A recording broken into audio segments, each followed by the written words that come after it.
I would say my ideal reader, the person that I'm writing for when I sit down, is an adult.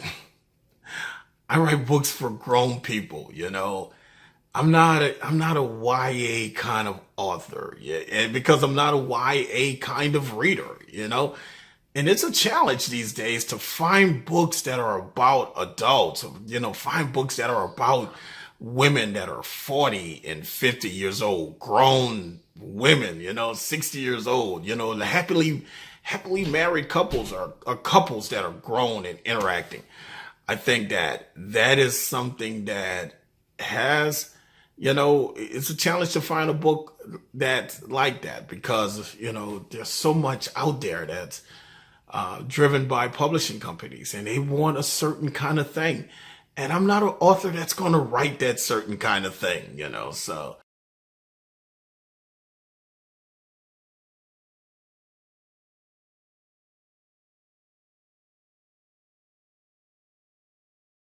I will never run out of things to write about, you know. You know, the pages of my life is a great starting place, but this city is just so alive, so rich, you know. It's this city, the pulse, the heartbeat of this city. You can actually just park on Rampart Street by Armstrong Park and get a novel.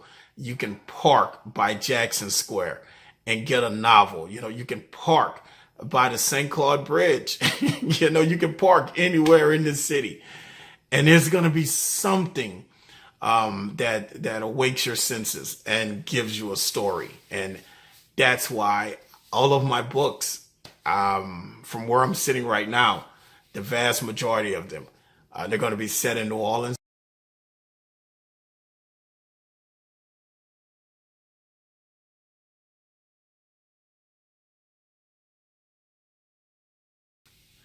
I would say, when it comes to my character dynamic, you know, Nine Notches, I had a lot of really interesting characters in that book that I had to keep track of, you know, especially a character like Harriet Green and the Quadroon Balls, you know, and Clarice, you know, and her hatred for Beatrice. These were very unique characters. Even Clarence was a very unique character. It's like going in a trance and you become that person. And when you're able to do that and really stay true to character and every sense of the word, you know, that's when the magic happens as a writer. That's when you're able to make that character come to life and they appear in the room with you, you know. That's why when I write, I can't do anything else. I'm not good at multitasking. I can really only write, you know.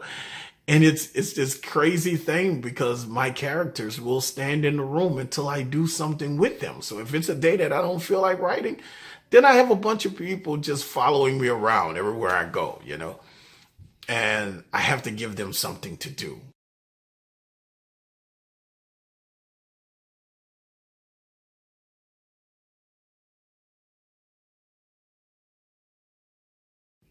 I didn't have anything to say. You know, prior to this age, I started writing in my 40s. And, you know, if I would have started in my 20s, I didn't have a whole lot to talk about. I'm going to be honest with you, you know, because I was out there doing it, you know, like in Infallible. You know, it's good that I didn't write a book during that period because it wouldn't, there's no way it was going to be honest, you know.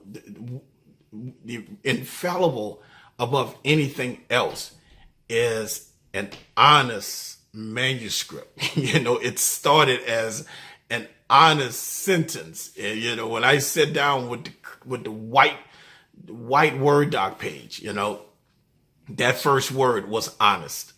And I wanted to keep it like that all the way through. And you can only speak honestly when you've gone through something or experienced something and you've survived it, and you can say, hey, you know, this is what I've gone through. This, you know, here, this was the outcome of it, and here's a better way.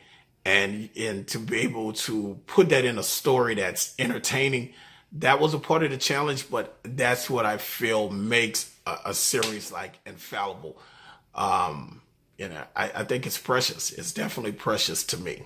Being a self-published author, enjoying this level of success that's coming from the readers, the self-published just sit down and started writing, and you guys supported. So I just want to say thank you. Thank you so much. And I'm going to keep cranking them out. And by all means, go to Amazon. If you love the story, please go to Amazon. Send me a little note, man. Write your boy a little love letter there. Tell people about the books. Tell people about the characters you love. Give me a review on Amazon. I really appreciate it. And I'll talk to you on the next one, and send those questions and I'll keep answering them. It's your boy, TJ Spencer Jacques, down in New Orleans. And I have a classic New Orleans novel for you.